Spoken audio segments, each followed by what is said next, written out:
Merry Christmas or whatever holidays you're celebrating. I hope you are having a wonderful day. Hey, and I am very busy until the end of this year. So, and plus I'm also busy. Even making this video right now is a pain. But then in the last video I said I'm promising a Christmas special, and so I thought about it, and then I was like, wait a minute, it has been over a year since my channel has started, so yay. Okay, it's like missed it by a few days, but it's fine. And plus, since I'm busy till the end of the year, here I decided to rush out something instead of watching a movie.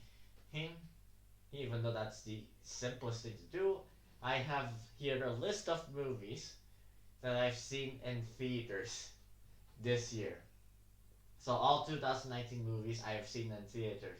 So basically, the rules basically, if I've seen it in theaters, it'll be here. Unfortunately, I didn't see some movies in the theaters because various of reasons. So before I talk about the movies, all of these reviews will have at least a little bit of spoilers. So yes, if you have no interest in watching any of these movies, then watch them.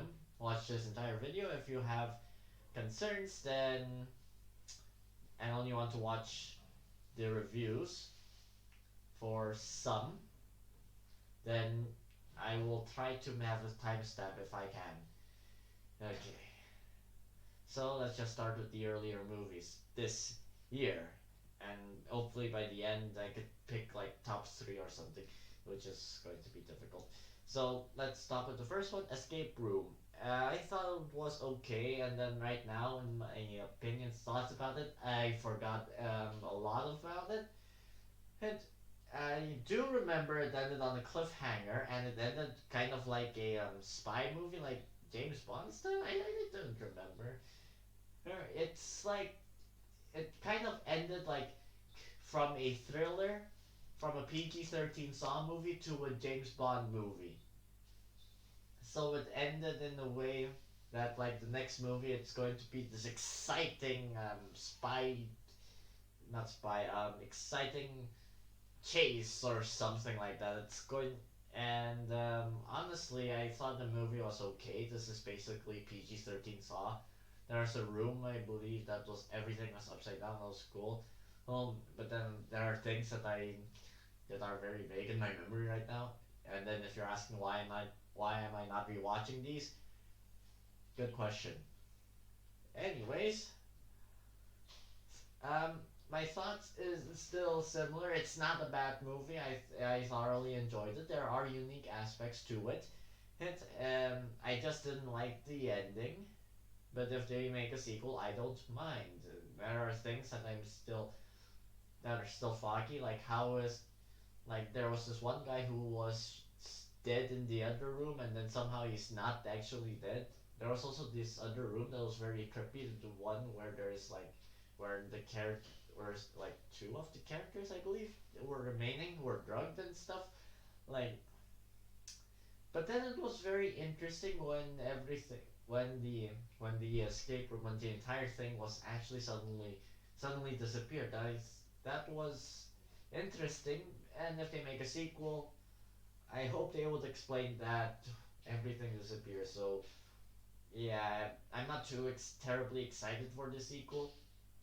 It was okay. Next, let's talk about How to Train Your Dragon 3. I have seen this in theaters. If you and another note, I if you see that I didn't review some of these, it's because I was very lazy. I apologize. So I'm doing this now. How to Train Your Dragon 3 is like the third part, and I believe the final part of the How to Train Your Dragon trilogy, and it's actually a very good movie. So let's go to spoiler territory right now very quickly.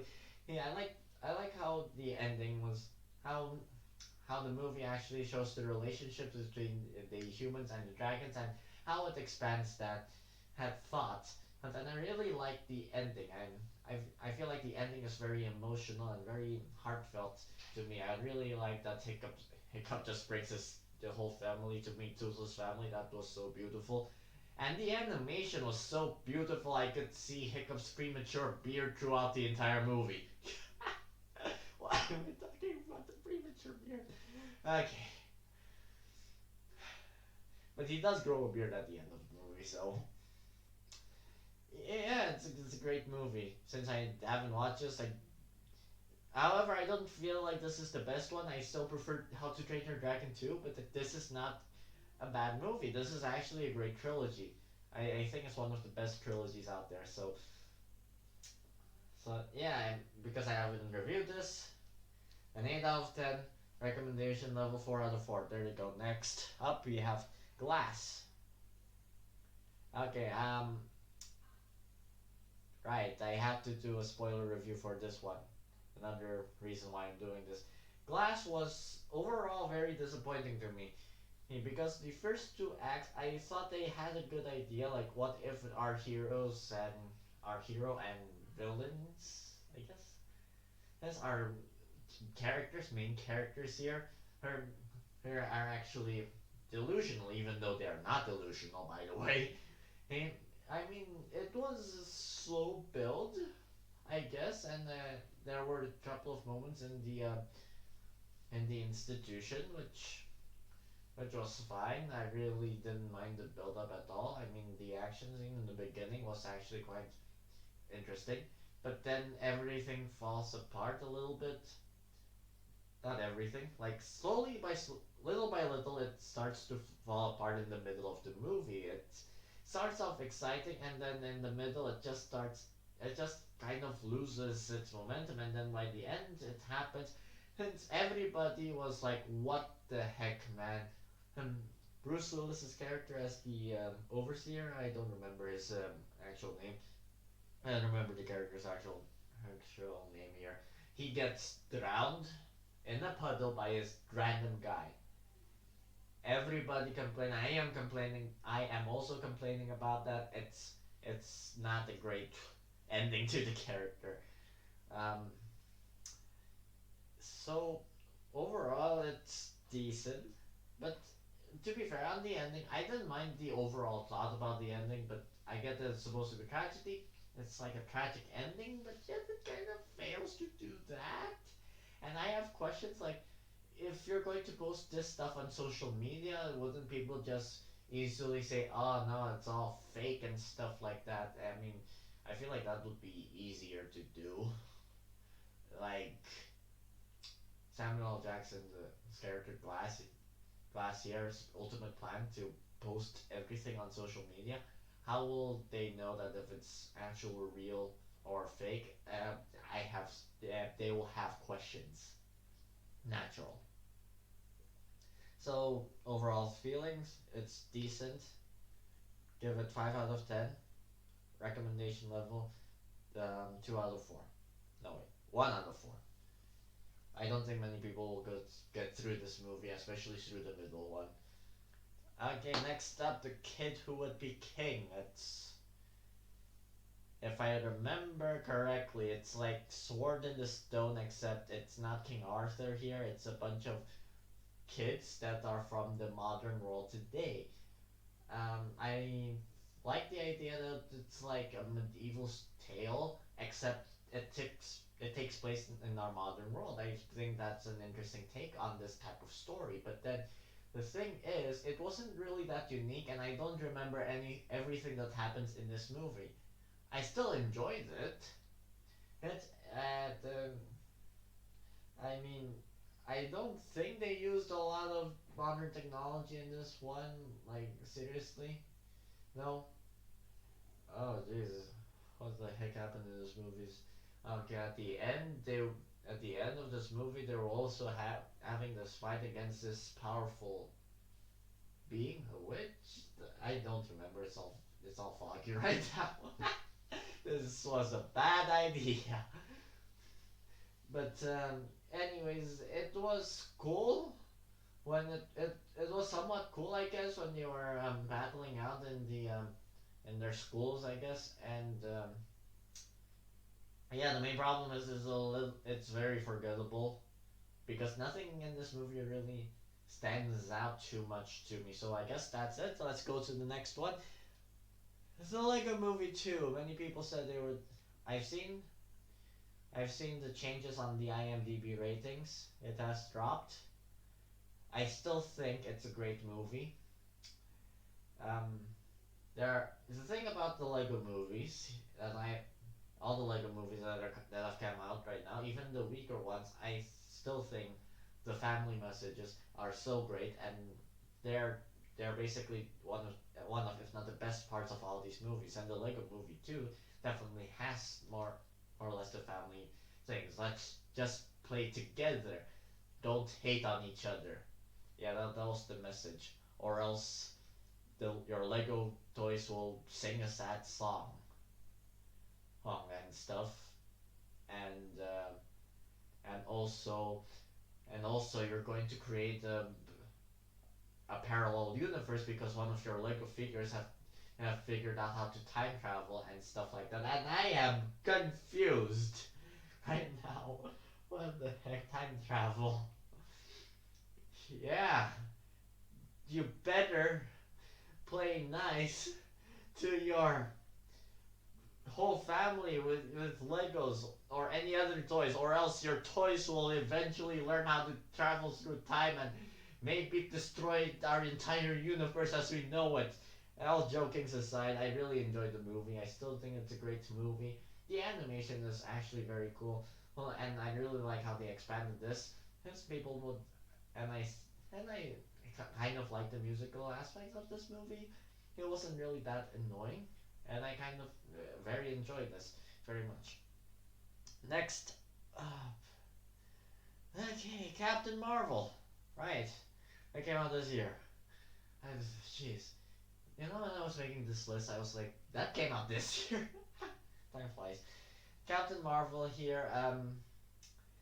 The main problem of this movie is definitely something to do with the script, and and that it's a prequel. The problem with it being a prequel is that our main characters in this movie, we do know at the end that they're going to be just fine. They're going to be just fine, which was the main problem. Which was one of the main problems for me because there was a lack of suspense. Hence, for some parts. Another thing, Captain Marvel here seems too overpowered in this movie. It's not a it's not a bad thing to have an overpowered character, but then you're going to a Superman problem scenario thing and writing. What is that problem? Well, if you have an overpowered character, then what would happen? Your suspense levels would drop drastically. That's basically what I know. That's basically what I think the Superman problem is. Um, the thing is they did try to have make Captain Marvel have a weakness with her emotions, but they kind of didn't show it. They just said, "Hey, you better control your emotions." Like, dude, I don't see her trying to get out of control. Obviously, like, I don't know. I've heard a couple of scenes where she's trying to hide her powers wouldn't hurt. Another thing is it's supposed to this is like a road trip movie with also fish out of water type of movie, his type of thing, and I would have liked it better if Captain Marvel was more curious about Earth when she landed on Earth. Even though it has been done a lot of times, I feel like that would add a lot more character to Captain Marvel. And then at the end, and then in the end of the movie, it's just like, and then the end of the movie, she's like, I won't hold on to my emotions, and boom, I'm suddenly a very very powerful person right now. Jeez. And then her suit changes because her friend's kid changes the color of her suit, and she gets and Tesseract also here, which was swallowed by a Flurkin. And Skrulls are not bad people in this movie, which is fine, but it's still disappointing to me. I don't think I want to watch this movie again. I would watch this movie again, and that's purely because of the writing. Definitely not because of any of the actors or actresses. Okay. Next, Dumbo. Right. Now the thing about Dumbo that I have that after even after watching it in theaters, I said I was disappointed by it. I did not like the movie. But then I've just come to a realization that actually this I kind of have a more appreciation towards this movie as time went on. Not because I feel like the movie has a great story, but it's because it tried to be its own thing. It instead of for me this movie instead of being the remake of the classic, it acts like a quick quick recap with the sequel element. I didn't like the sequel element still. Or Dumbo is suddenly hmm, trying to be, this villain is trying to use Dumbo to his advantage and stuff like that, and I don't know what happens. Not the circus. The guys land here and suddenly burns to the ground and stuff like that. I didn't like. I still don't like the child actors in this movie. He and yeah, it's. I don't remember anything else that happens in this movie. Oh jeez. Next, Us. I really enjoyed Get Out, so I was very much looking forward to Us, and for me it actually worked out well for me. But then I seen on IMDb it dropped down drastically for some reason. Yes, I could see why many people were disappointed by this movie, but I still think it's a very enjoyable movie. I really with the doppelgangers from the other side and the twist at the end where our main character that we've been following this entire movie was actually the the evil twin from the evil world or something thing. To be honest, I saw that twist coming thing when our main character as a girl was looking at the mirror. I saw it coming. I really saw it coming. Hmm. But it's very enjoyable. There were some jokes here and there which I thought were quite good, and it's nice. It's nice for a thriller. It's decent for horror. It's decent for comedy. It's decent, but overall, I think it's a great movie. Next, Shazam that came out this year. Why does it feel like it came out a few years ago? Shazam. Okay. I said I really enjoyed this movie. My thoughts haven't changed. I really like this movie. I really like this movie. I think one of the problems is that it's too overly long. It could have been a little bit shorter, but then I don't know. They just started like, okay, we're just going to have a solo outing of this one character. I forgot the kid's name again. I'm not a comic book nerd. I'm sorry. He he will become Shazam and then he has this he's also an orphan. He's also an orphan who and then his brother from the orphanage, and she's kind of jealous of him having superpowers all of a sudden. It's actually a decent drama. It's actually really good, and then I really like the idea that Shazam here, looking for his mother to find out that his mother was actually not a good person at all. Well, that was that was that was that was a great moment in this movie. And the reason why I feel like this movie is overly long is because suddenly all of a sudden, like we've followed through this one character Shazam, and then by the end we have a family of superheroes here. But I still enjoyed it. I still relatively enjoyed this movie, and I thought it was nice. Next, Hellboy. Very disappointing remake. It was rated R, and that's about it. Like, it tried to be a massive movie without knowing what it means to be a massive movie. That's how I would sum up my thoughts about this movie. At the end, it's like throughout this movie, I don't remember what happens. Hellboy's like, okay, I want to get this sword, and then Merlin's like, okay, Hellboy, get this sword here, so then you could kill this evil witch lady creature. Even though, but then later, and then, but if Hellboy gets King Arthur's sword, Hellboy will be like um, evil or something for some reason. Um, and then he's like, no, I won't pick up the sword. And then later, okay, at the end, in the final confrontation with the witch, Hellboy's like, okay, no, I won't pick up the sword. And then after some words, Hellboy's like, okay, I will pick up the sword to kill you. And then suddenly he becomes evil, and then his dead father just comes out from this spirit medium. He'll say, hey, Hellboy, just kill her already. And then she dies like, it's not great. It's not great. It's not great. Next, Pet Cemetery. I have not read the book, so still I have no interest in rewatching this movie. I didn't like this movie. For a horror movie, it doesn't have a horror element. And it's not even enjoyable, and it's not even entertaining to me, for me anyways. It's a movie. I I I like the moral though.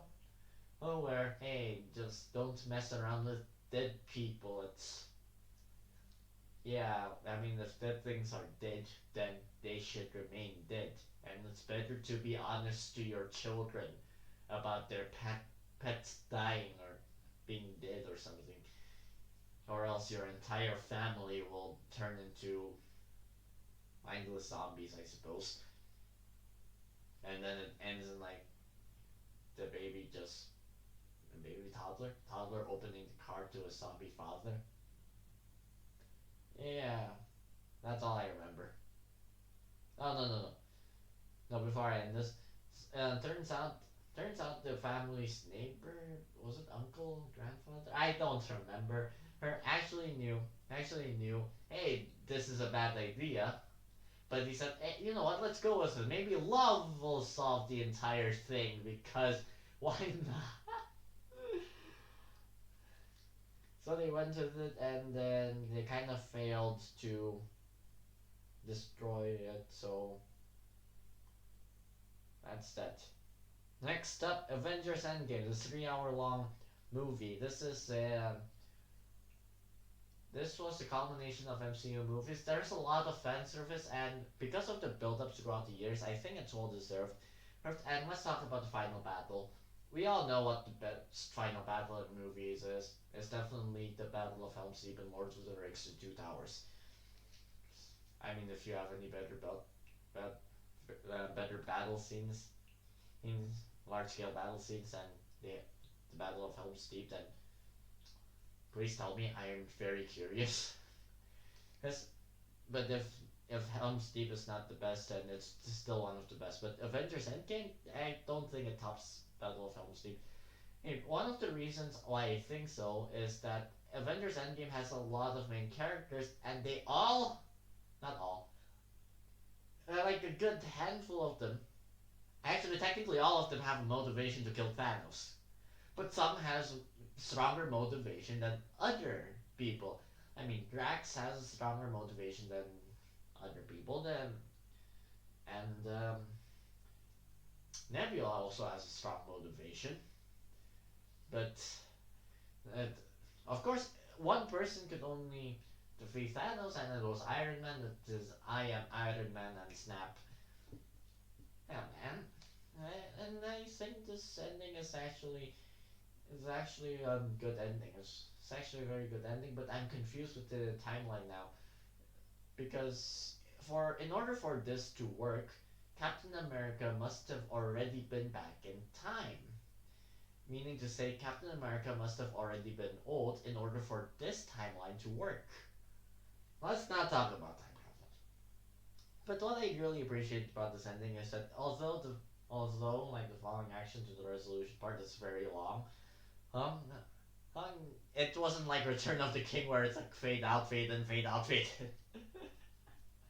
And it just goes on and it just goes on until until it fades out at the right time. I'm like, yeah, I still enjoyed it. So Detective Pikachu is next.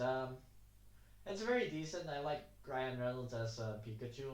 It had a decent family theme, I guess. Yes, I think we all saw it coming that the talking Pikachu was actually our main character's Justice Smith's character. Was it Justin Smith the actor's name? Character's dad here.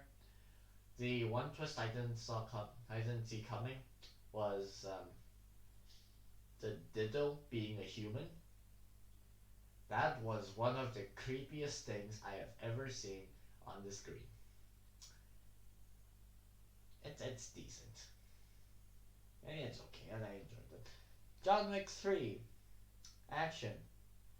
It also has Haley Berry in this movie, right? Yeah, it's Haley Berry with her training dogs, and by the end of this movie, they're having John Wick 4. Yay!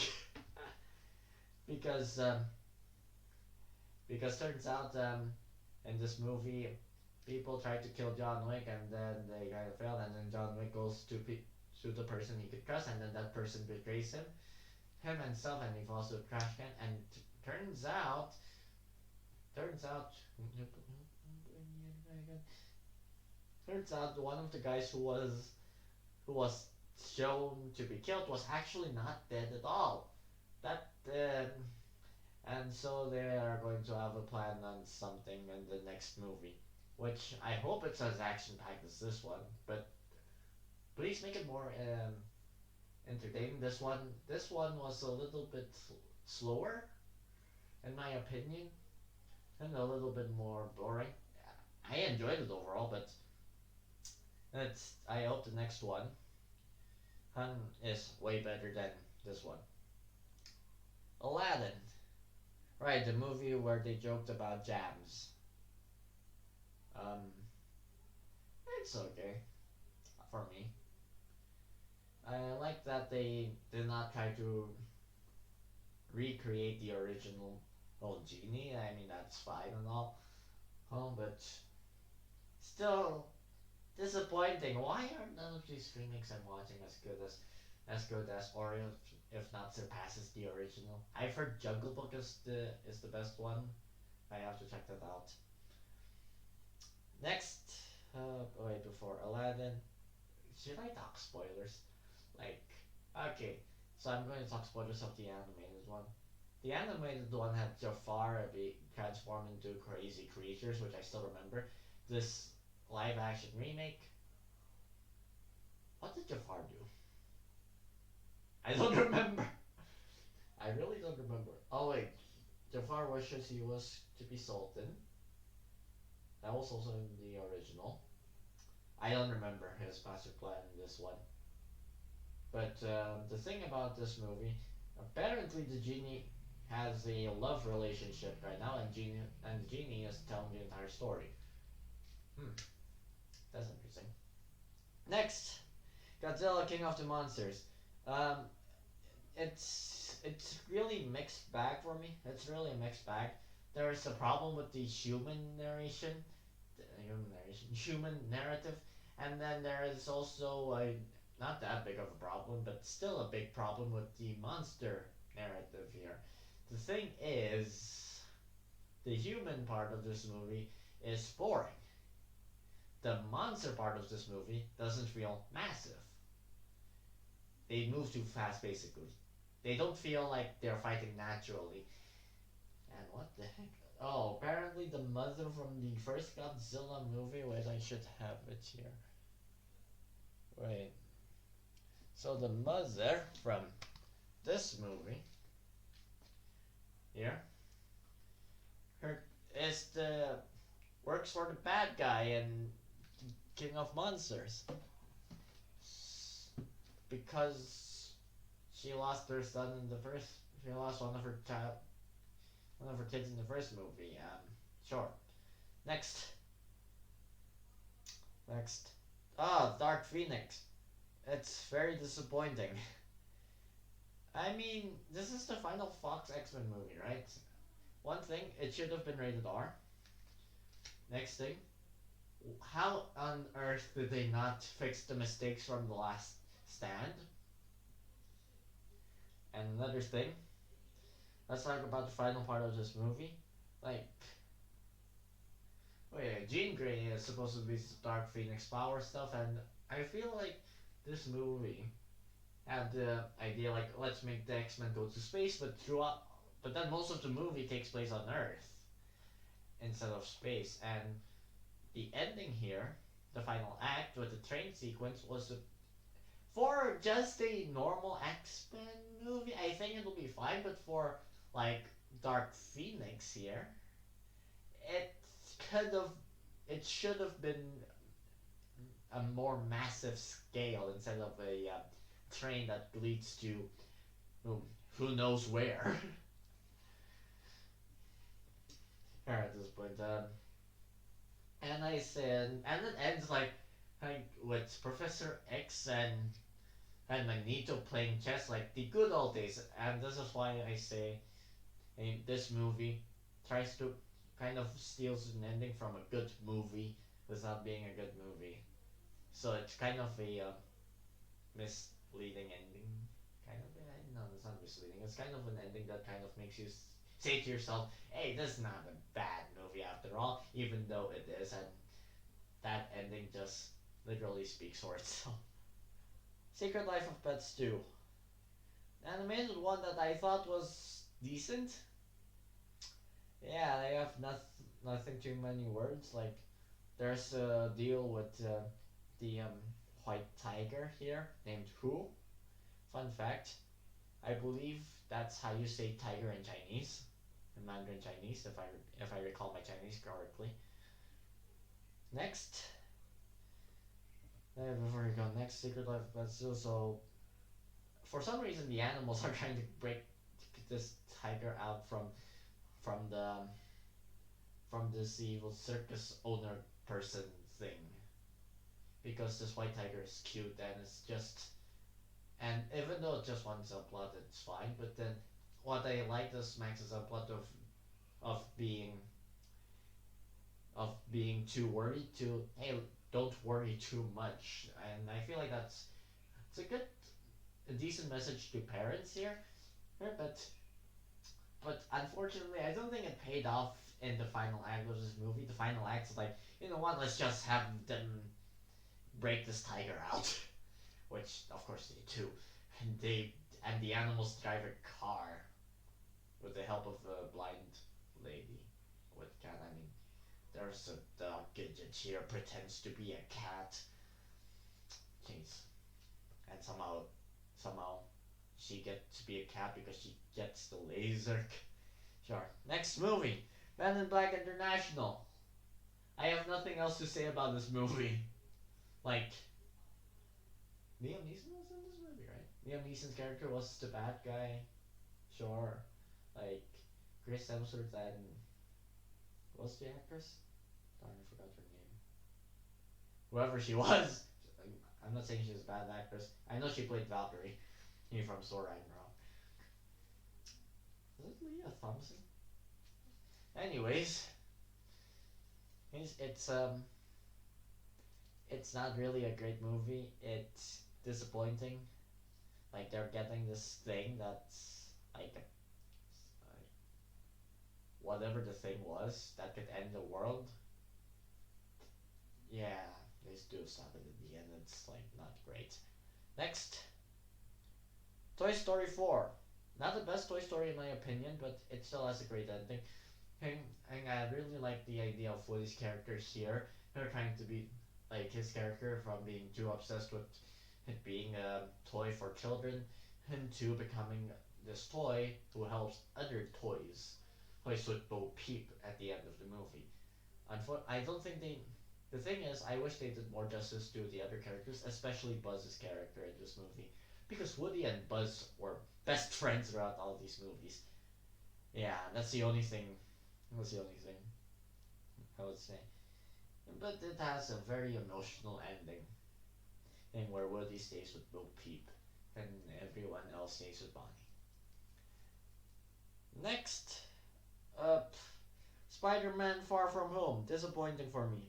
It's not a bad movie. It's pretty good actually, but it's very disappointing to me. I didn't mind the high school aspects of this movie, and I didn't mind the superhero aspects of this movie. But there's something about the high school aspects that I don't really like in this movie. Yeah, and stuff. And I thought it was fine. It was good enough. And here and Mysterio being the bad guy all along. Oh, nobody saw it coming. Actually, everyone saw it coming because of comic book fans. I'm not blaming on them. It was still obvious. This and Spider-Man's identity is revealed at the end of this movie because reason somehow, and I don't know how this will go in the next movie. So people who know Spider-Man's identity, Aunt May, Ned, MJ by the end of this movie, happy. Um, Now everybody knows who Spider-Man is, so that's interesting. Next up, Yesterday. Okay. Yesterday was an okay movie for me. It's not really great. I heard that it was like a guy from Slumdog Millionaire. I'm not going to say anything about that. And it was okay. Um, I did see the original ending of this on YouTube somewhere here, and this the one on theaters is like the theatrical ending. There's the alternate ending that I saw on YouTube. I prefer the alternate ending right here, but still it's okay. I liked how they were going for jokes like what like this guy just comes from another world and instead of going back to his own world, he just decides to live in this world for reasons. And I really like how he fixes his own mistakes after being popular. But apart from that, there isn't really much to offer in this movie. Yeah, I guess like that. But in this movie's universe, John Lennon is alive. Imagine that. Pun. Was that pun intended? I'll let you be the judge. The Lion King. A pointless remake. I cannot appreciate this movie because it's basically the animated movie except longer and CGI and CG realisticness of whateverness. There isn't really much to offer in the remake of The Lion King, and it should have never been remade in the first place. But they did it anyways. It's a shame, especially because the technology here is very outstanding. It just doesn't work on this artistic level.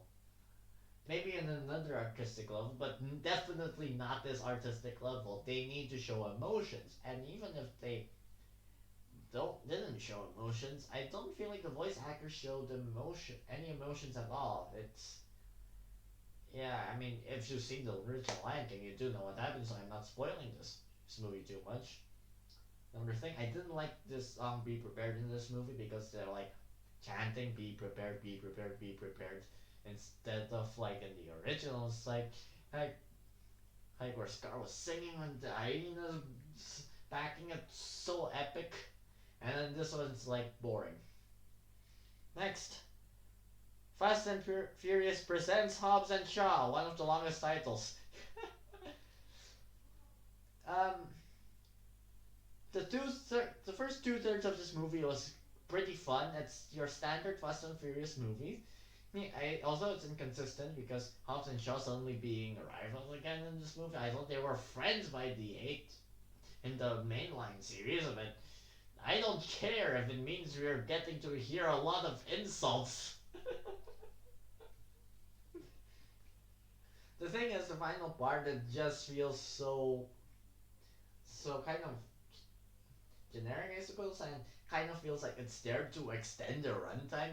It should have been a very short 1.5 hour movie in my opinion, instead of this like is this 2 hours long? Over 2 hours long?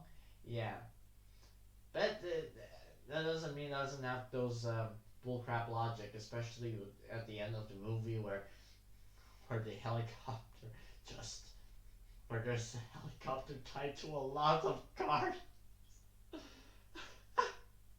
That was the most ridiculous thing I've seen on theaters. Here's this here, I gotta say. The most ridiculous thing I've seen on theaters goes to that helicopter chained to a bunch of cars seen in Hobbs and Shaw. Yeah, yeah. And the ending here where they say to Idris Elba's character like, because we are family. Oh darn the cheese, the cheese, the cheese, cheesiness of that scene. The moment. Okay, next up, Parasite. This is a Korean movie. Oh wait, I forgot to add another movie. I'll add that. I forgot to add another movie on my list here. Don't worry, just remembered. Did I add them? That's fine. I think it's fine.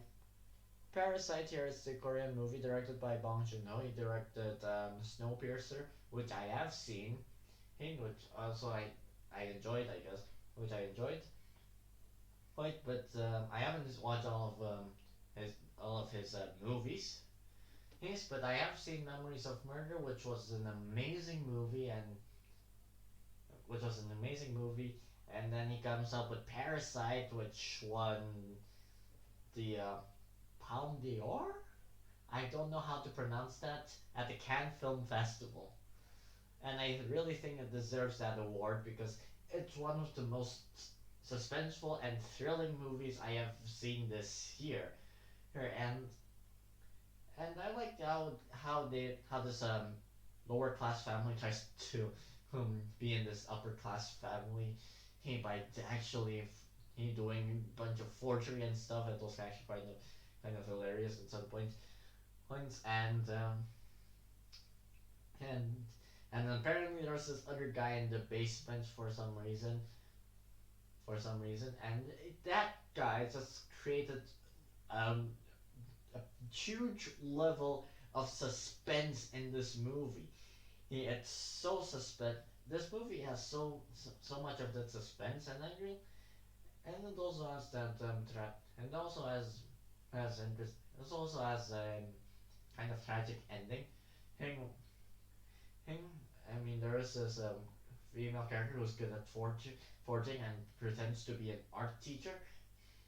Here for this young kid, and then she gets killed. Well, which is unfortunate. One of them kind of lost his mentality by the end of this movie, if I remember correctly. He, the the lower classes family's father is somehow still stuck in that basement because he doesn't want to get arrested by the police because technically he murdered someone.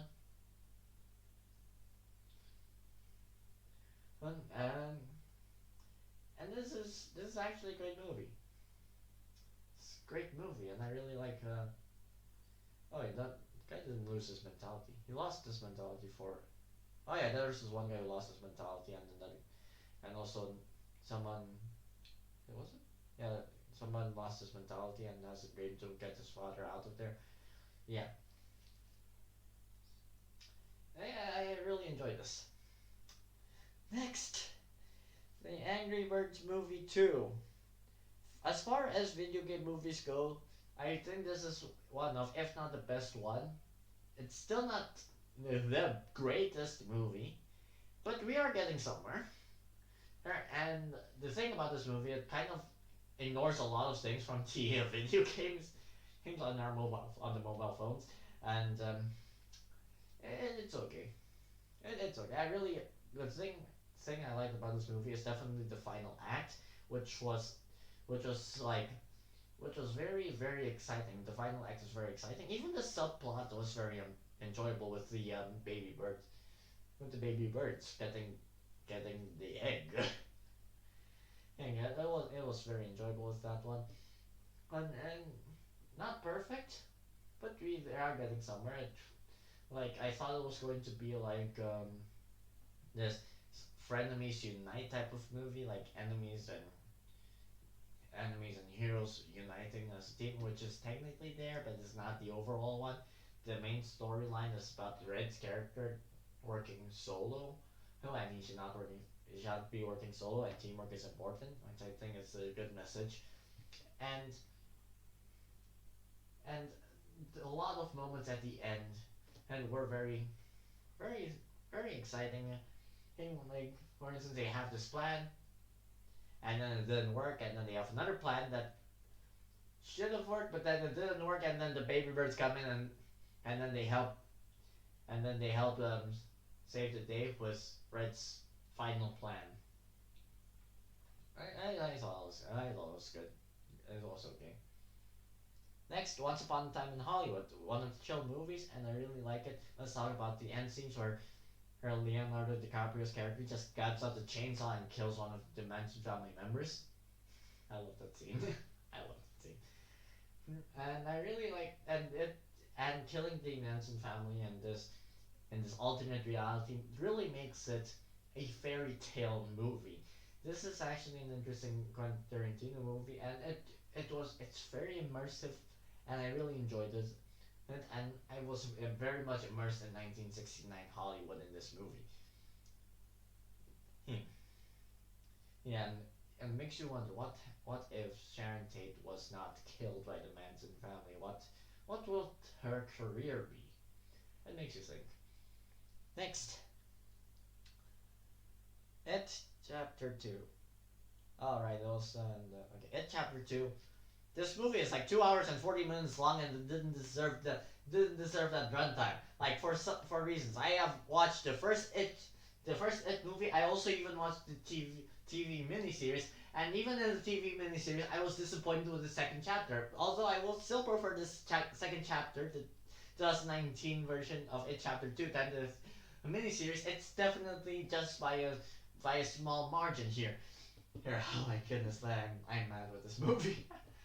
So basically, our heroes was thinking they have defeated it in the 2017 movie, which I thought was okay. I did not really think it was a great movie. He, they are going on a scavenger hunt because one of them says, "Hey, you're going to have to need this to get the ritual, so then we could kill it." The thing is, the ritual failed. He our The person who discovered the ritual knew that, but oh my goodness, why did it fail? Why did it fail? How did it fail? Because that guy was an idiot. And then the, the being just gets killed by being insulted at, by being roasted. Like, hey, you're a clown, and then you shrink, and then you destroy its heart. This year is a disappointing. This is a disappointment for Stephen King movies. We had Pet Semetary, now we have this movie. Oh jeez. No. Scavenger Hunt was pointless, and it wasn't even for nostalgia's sake. I have seen the first It movie, and none of the scenes there appeared in. None of the scenes in this movie appeared in that movie. The scenes that should have had like that emotional feel, anyways. Okay, next up, Weathering with You, a Japanese movie. Okay, I have seen your name and I really liked the movie. And when I saw you Weathering with You, I thought it was a great movie. It was definitely an entertaining movie from beginning to end, and I really loved of the drama of this movie. And I really like the plot where this girl just controls the wizard, and by the end she doesn't control the wizard her anymore because this guy here, our hero here, her her kind of doesn't want her to ascend to the clouds. How so then somebody else could control the weather, I suppose. Somebody else could do the sunshine stuff, I suppose. And so this guy here just flooded the entirety of Tokyo here. Here,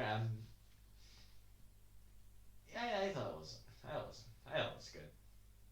Because I haven't reviewed this, I give this movie like 8 out of 10.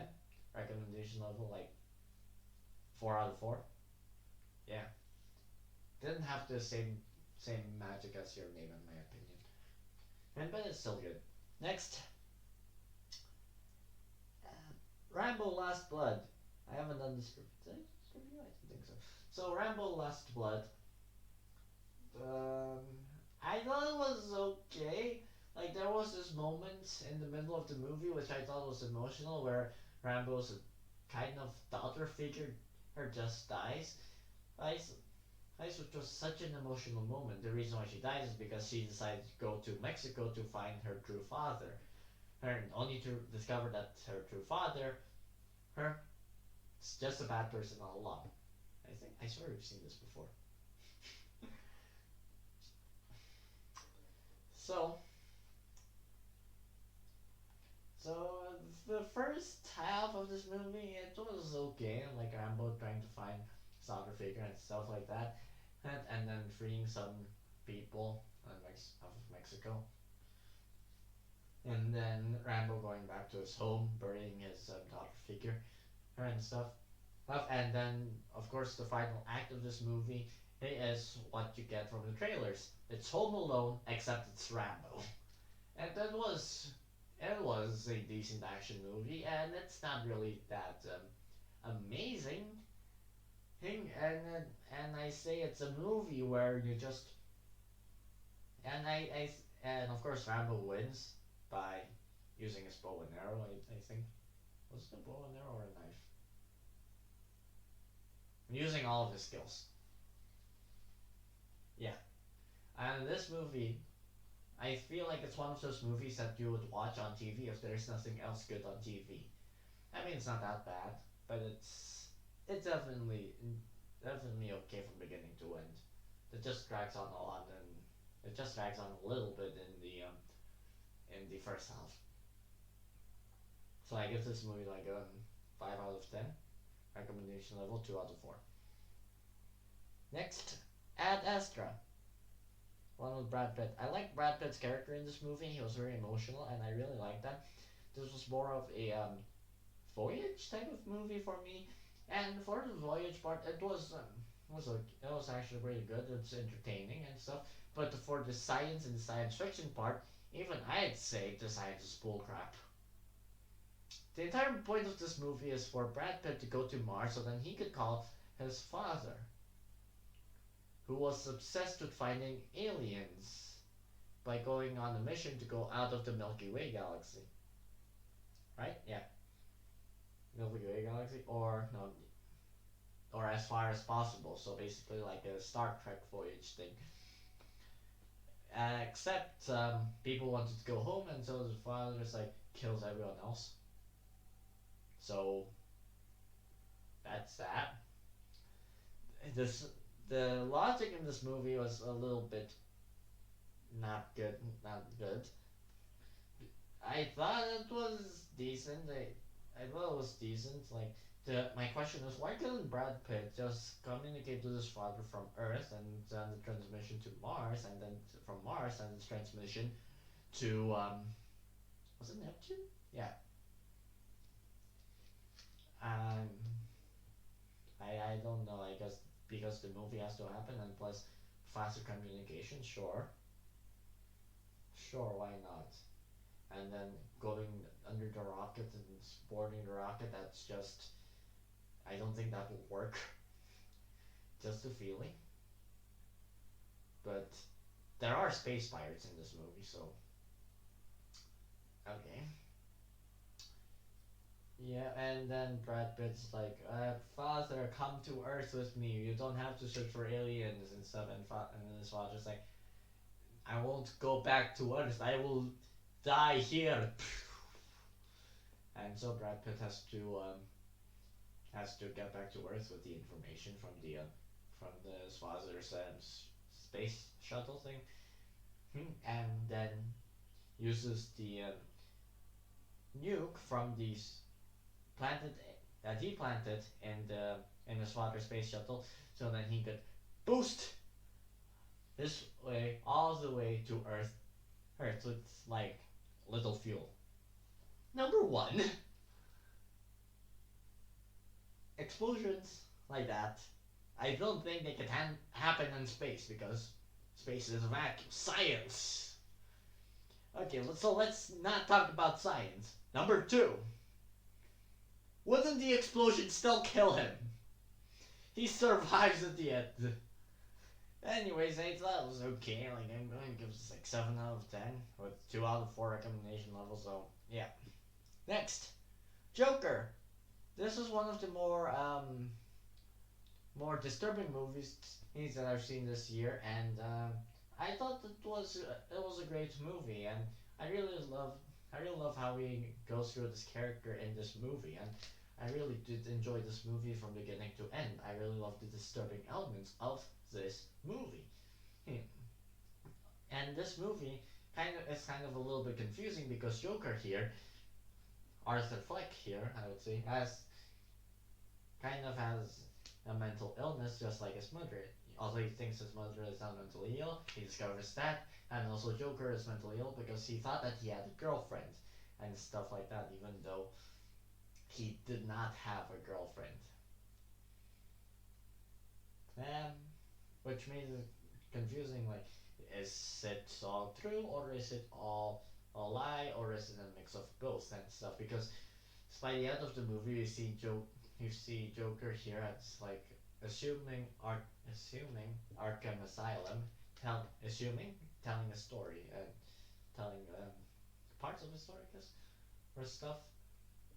Well, if he's not, then it's still fine, but it's still kind of and although not really that consistent, I think this is how you do a Joker movie justice. And Joaquin Phoenix's Joker, her is definitely a good Joker in this movie for what is given in the script. Yeah, that's my thoughts of that. And Joker here killing some people, and then being invited to the show and just say, "Hey, I killed those people in the subway." Hey, hey, that was interesting. And killing him, Murray, the talk show host, also the bad knock no joke. It was one of the more disturbing movies I've seen, but I really liked it. 9 out of 10. Recommendation level 3 out of 4 because of it being disturbing. Next, a Shaun the Sheep movie, Farmageddon, the sequel to the Shaun the Sheep movie. Nice. Yeah, I see this in theaters. Lucky me. So, this is a very fun movie, and I actually preferred Farmageddon over the first Shaun the Sheep movie for some reason. But Farmageddon here, really kind of has this charm. Aardman, I really love Aardman because no matter what their movies are, they have this certain charm to them. I cannot explain what it is. They always have this charm. And this movie, it's like an ET style movie, except it's way better than. Do you know the movie Earth to Echo? Yeah, exactly. But then if you watch Farmageddon, it's basically like an ET movie. It's like ET, where Shaun and the gang has to get this alien creature Lulu back to was it her or his back to its home planet. And this was a very fun movie. It's very enjoyable, and I really loved the movie references in this movie. Even the one from Close Encounters of the Third Kind, where with the password to the door of the secret base. Like inside the secret base, there's a door. Why is the secret base a car wash? I was saying totally not the secret base or something like that. It's just funny, and I really liked it. And one of my favorite scenes was like when the at the end in the farm, the farmer just created this big show. Oh, and then the letters just drop, and then our villain here, our antagonist here, just pronounces it as the letter falls. I don't know why, but I really love that part. But it was still an emotion. It was a very emotional movie. Yeah, it was a very emotional movie as well, which explains our antagonist's motives for this movie. And and and when he actually meets the aliens again as an adult, not not because she met them as a kid, so she was obsessed with meeting the aliens, and she meets them again. She was so happy. I really loved that moment of this movie. And yeah, I really liked it. Next, have to rate the John the Sheen movie Farmageddon, I rated like an 8 out of 10, recommendation level 4 out of 4. Next up, Terminator Dark Fate. Why did they have to kill John Connor? Like, literally, like, not even 10 minutes in, they kill John Connor. None of that makes sense to me. Like, we are going through this again, and then this half human, half Terminator person and goes back to the past to save this woman. And then Sarah thought, oh, it's her son or daughter or whatever, and then turns out it was actually her all along. She is John Connor. Wow, nobody saw it coming. Actually, I told everyone totally saw it coming, for crying out loud. And Arnold is like Carl in this movie is like he's like helping because yes, I killed John Connor, but I feel very bad for killing John Connor, so I will help you. I will help you. Like, I'm crying out loud. Like, he goes to a family, he lives with a family because, no joke, one of the reasons he lives with his family was because he could change diapers without complaining. And then he has this backstory about grapes, which is just hilarious. It's nothing like Terminator. This is not Terminator, I'm sorry. I'm sorry, this is not Terminator. Oh, jeez, and he has, and his name is, the 800's name is Carl. I need to breathe. So it was not a great decision. He just like becomes a comic relief. Like he has a gun, so someone asks why, because of the chances, blah blah blah, of war happening, and then at the end he's like, and also this is Texas. Oh, that line. I don't know what.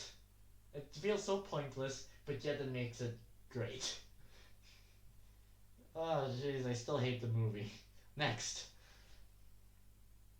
Doctor Sleep. Sequel to The Shining. Let's talk about the Overlook Hotel in this movie. Turns out Ewan McGregor's character actually dies in this movie, and turns out that the kid from The Shining, Danny here, Danny, he the to- Danny, whose voice in this Tony. Turns out Tony was technically another person, and with the shining, with like the shine ability, and turns out the guy from the Overlook Hotel knows about the shine. Hmm, turns out he's a ghost now, like the Force Ghost in the Star Wars series. It's basically the equivalent of that, I guess. And Ewan McGregor plays Danny. He's great, and they try to defeat the other people who was like the with the shine kind of ability, but except they're using it for evil and they're getting smoke for extending their lives and stuff like that, and then everyone dies except for this one woman, one lady here, and she goes to the Overlook Hotel to kill them, and then she gets like horror of the Overlook Hotel, and suddenly it's also more of a reversal. There's like a scene where this antagonist goes to the little girl's house, and the little girl's like you ain't scaring me, I'm scaring you, and then it's like an interesting role reversal in my opinion. And then Danny dies, and he becomes a ghost to this little girl. Yeah, I still think it's okay. Hey, the thing is, could have been longer. Could have been a series. I would have watched it. Next, thank you. We're almost done. Ford v Ferrari. I really loved this movie. This was very fast paced, very immersive racing, and I really liked it. Hint. This is based on a true story, so just search Le Mans 1966 for like the entire racing. But basically, Carroll Shelby here is hired to create the world's create a faster car than Ferrari's car. So Ford hired Shelby, and Shelby hires Miles to also test drive. And also win the Le Mans. And there was this controversial there's this controversial thing, a controversy in the Le Mans 1966 of the rules, but I really loved this movie. I really loved it. This 2.5 hour long movie, and I swear, every minute, every minute, I didn't feel every minute of it. It went by so fast. I I loved this movie. I didn't care for the runtime. The drama here could have been a little bit better, but overall, it's so good. I really love Shelby and Miles' relationship, like Matt Damon and Christian Bale. Christian Bale, right? Yeah. Their chemistry in this movie, amazing. And it's unfortunate that Ken Miles did not get the trophy. He could have gotten the triple win. He could have been the first driver to get the triple win of that year or whatever. It could have gone to him, except because it ended on like a three-way stuff. Of Ken Miles technically won, but yet because the three cars were Fords and stuff, well, it was the car furthest from the start line that's winning. I don't know. Ask racing fans. I'm not into this thing, but I really love this movie. Yeah, and it's unfortunate that Ken Miles has died in a car accident. So movie 9 out of 10, recommendation level 4 out of 4. Let's go. Frozen 2. Ah, jeez. It's not a great sequel. I did not really like this. Olaf was more annoying in this movie, in my opinion. There's no antagonists. There's technically no antagonists in this movie, which makes it interesting. But yeah, I mean, like our cast of characters from Arendelle goes to the Enchanted Forest, and because I'm talking spoilers, let's talk about the end. And everything starts to fall apart for me. Like for some reason now, Elsa goes to Yatahala, and then she become, and then like who am I looking for? Turns out her mother just comes out of the screen. I mean, assuming it's her dead mother, her as a ghost. She tells to her daughter, her, hey, you're the one who you were looking for. So she has been hearing the voice. Like my theory, the only way that makes it possible, Atahala is basically a goddess. There's no other way. There's no other way that can explain that. And then they elected Elsa to be the queen or the ruler of the land, and she's the fifth element for some reason. Why? And then Anna has to go through like the independent phase because Olaf dies for a moment, and then she's stuck in the cave, and then she thinks about being independent, and then suddenly, what's the point of that? Because I don't know. I don't think it really is. Could be part of this movie for me. And then Kristoff embarrassingly trying to propose to Anna. I swear that's not going to work. And then Elsa. I swear, Kristoff. It ended with the proposal. It was so obvious. I did not like it. And then Elsa here kind of turns to ice, and then she then unfreezes because the dam, this movie was broken. I don't know how they're connected.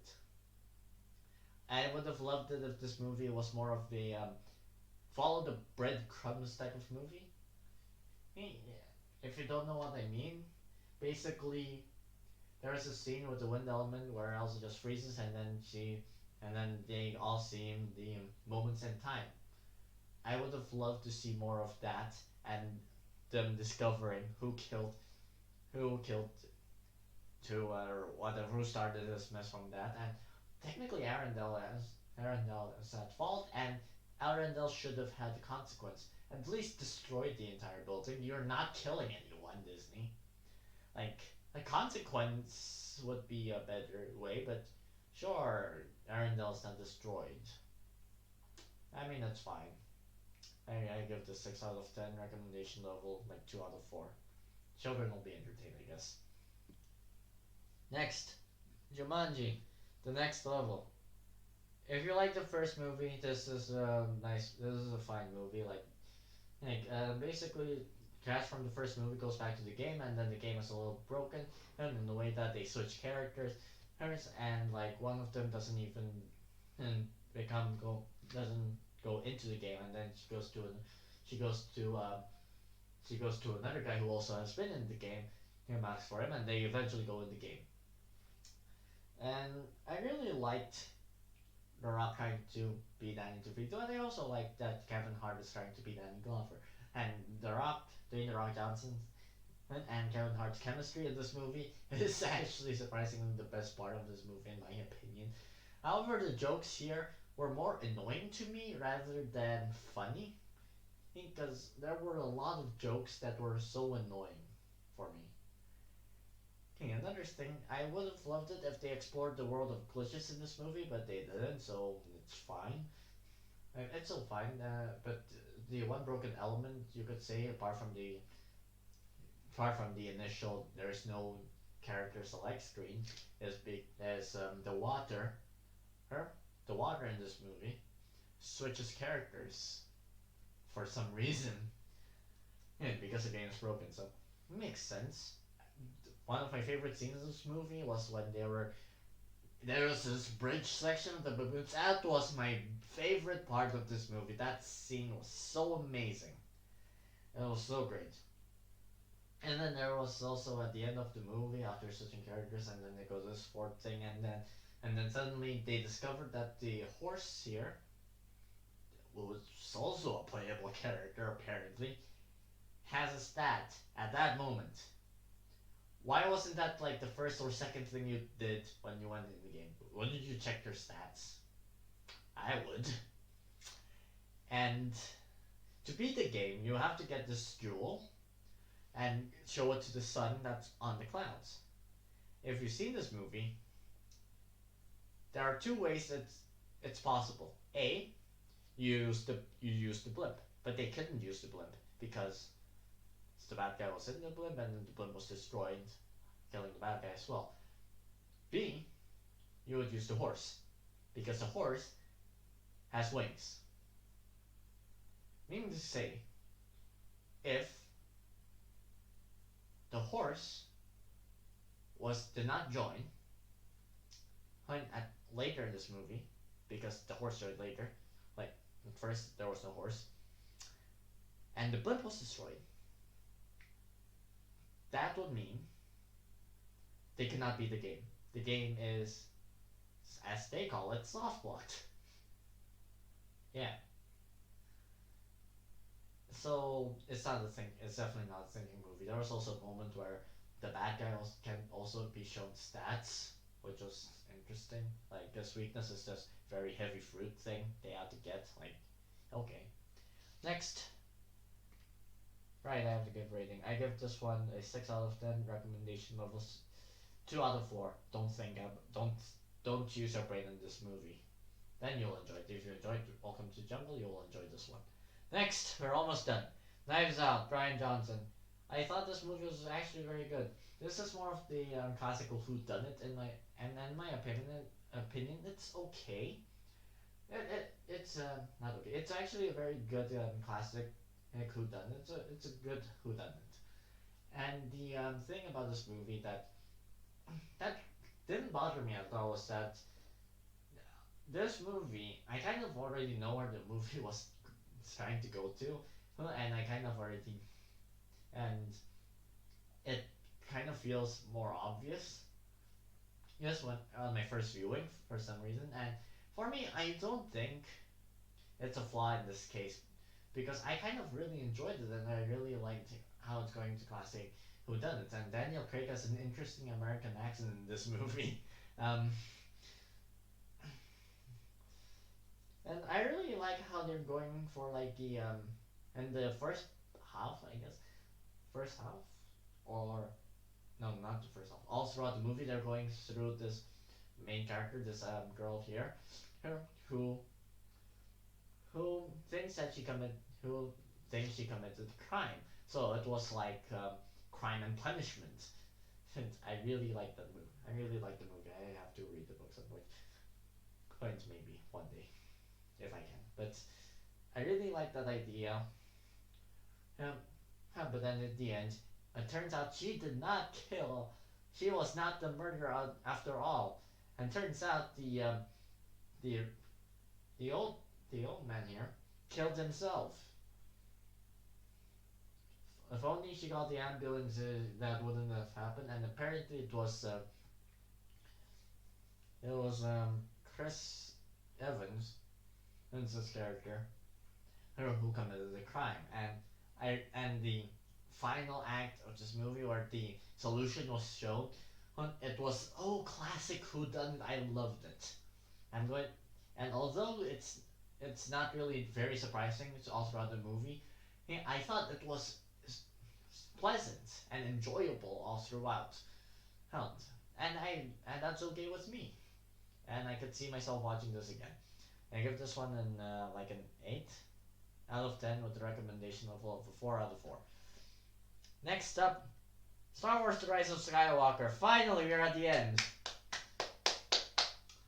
Rise of Skywalker. I already have the review. Let's talk about Palpatine's return. Why? I guess because Ryan Johnson killed Snoke. I mean, sure. The thing about Rise of Skywalker, it really desperately needed a roadmap.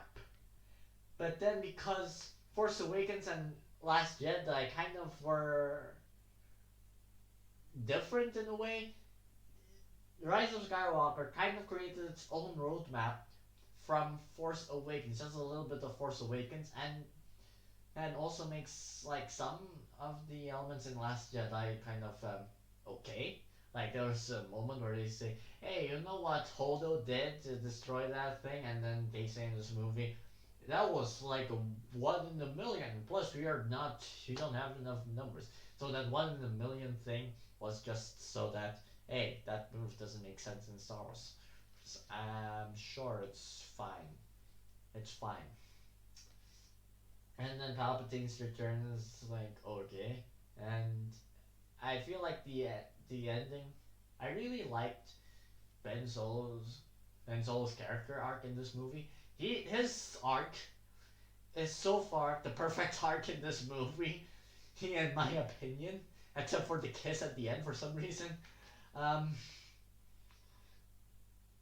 and I really like how Han Solo just comes out, not as a Force Ghost, as a memory, where Ben Solo's like trying to reimagine events if things have gone differently, if Ben hadn't killed his father. And it was the most emotional point of the movie, and I guess that's my favorite scene of the movie, I suppose. But still, the final battle between Rey and Palpatine, it's like disappointing. It's like Palpatine's like, I am all of the Sith, and Rey's like with one of her lightsabers, hers, and she says, I am all of the Jedi, and she shows like, I have two lightsabers, you know. And Palpatine's Grey's grandfather. Darn, this video is already going to be long. And it's it's disappointing. Like, I didn't like that Palpatine is back in this movie. It should have been like another villain. I would hope. There was also a scene where all of the Jedi kind of chant on Rey, I guess. Even like Alec Guinness, Ewan McGregor, Samuel L. Jackson was in there, and a lot of other people, and that voice that was supposed to say yes, that was supposed to have that feeling, but for me it's like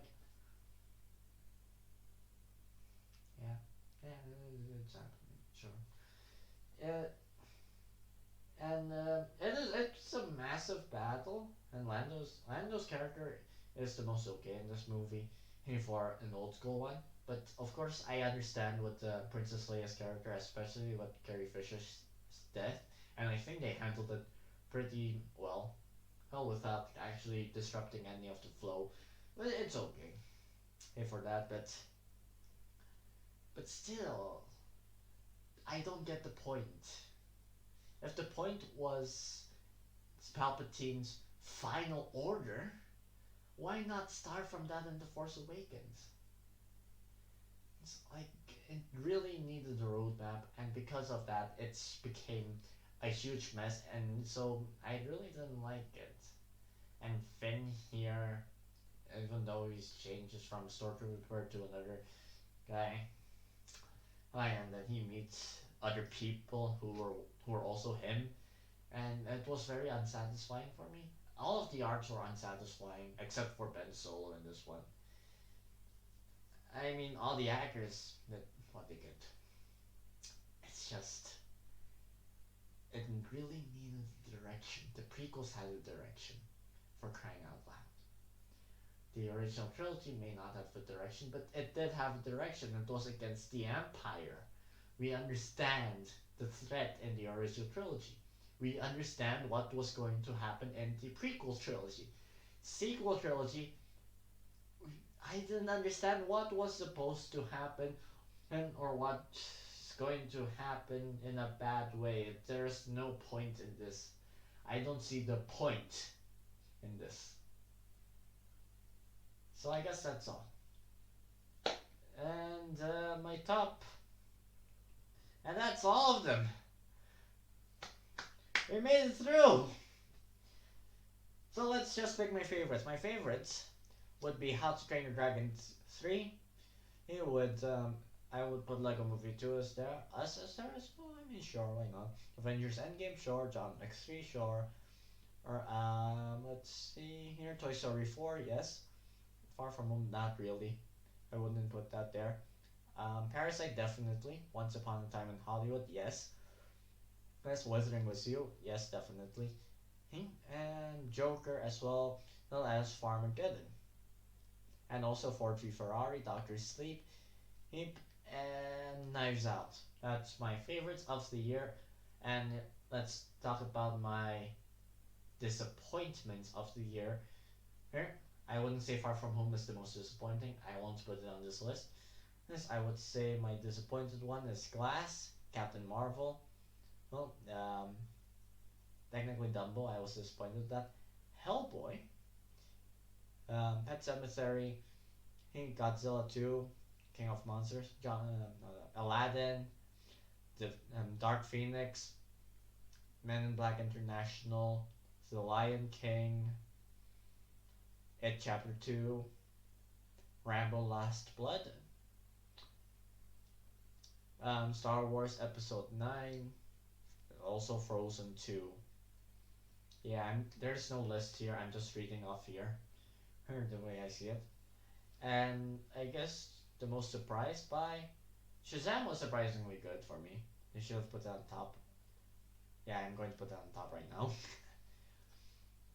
But the more surprising ones, not really that much.